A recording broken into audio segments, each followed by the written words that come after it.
प्रधानमंत्री नरेंद्र मोदी गुजरात के 2 दिवसीय दौरे पर हैं। बुधवार को उन्होंने गुजरात के गांधीनगर में डिफेंस एक्सपो का उद्घाटन किया।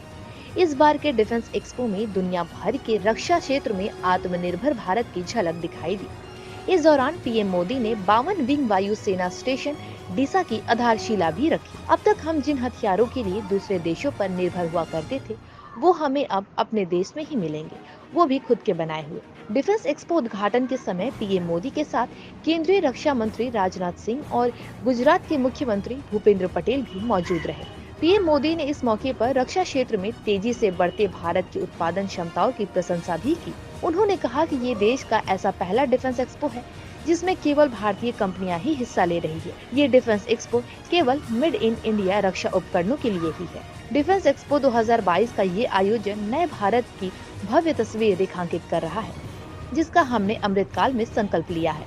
इसमें भारत के साथ साथ विश्व के लिए भी उम्मीदें हैं।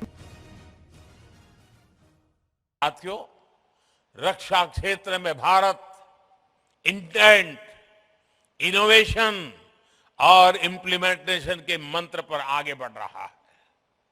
आज से 8 साल पहले तक भारत की पहचान दुनिया के सबसे बड़े डिफेंस इंपोर्टर के रूप में होती थी। हम दुनिया भर से माल खरीदते थे, लाते थे, पैसे देते रहते थे। लेकिन न्यू इंडिया ने इंटेंट दिखाया, इच्छा शक्ति दिखाई और मेक इन इंडिया आज रक्षा क्षेत्र की सक्सेस स्टोरी बन रहा है। पिछले 5 वर्षों में हमारा रक्षा निर्यात, हमारा डिफेंस एक्सपोर्ट 8 गुना बढ़ा है। दोस्तों, हम दुनिया के 75 से ज्यादा देशों को रक्षा सामग्री और उपकरण एक्सपोर्ट कर रहे हैं, निर्यात कर रहे हैं।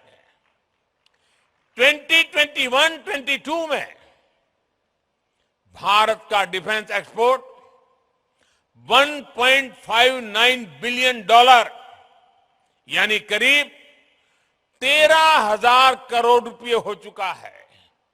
और आने वाले समय में हमने इसे $5 बिलियन यानी 40,000 करोड़ रुपए तक पहुंचाने का लक्ष्य रखा है।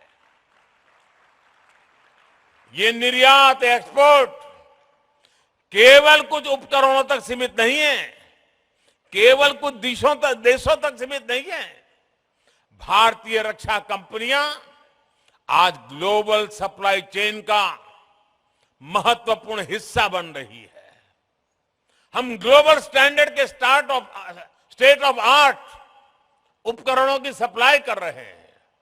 आज एक और कई देश भारत के तेजस जैसे आधुनिक फाइटर जेट में दिलचस्पी दिखा रहे हैं, तो वहीं हमारी कंपनियां अमेरिका, इजरायल और इटली जैसे देशों को भी रक्षा उपकरणों के पार्ट सप्लाई कर रही है। साथियों, हर भारतीय को गर्व होता है जब वो सुनता है कि भारत में बनी ब्रह्मोस मिसाइल अपनी कैटेगरी में सबसे घातक और सबसे आधुनिक मानी जाती है। कई देशों के लिए ब्रह्मोस मिसाइल उनकी पसंदीदा चॉइस बनकर उभरी है।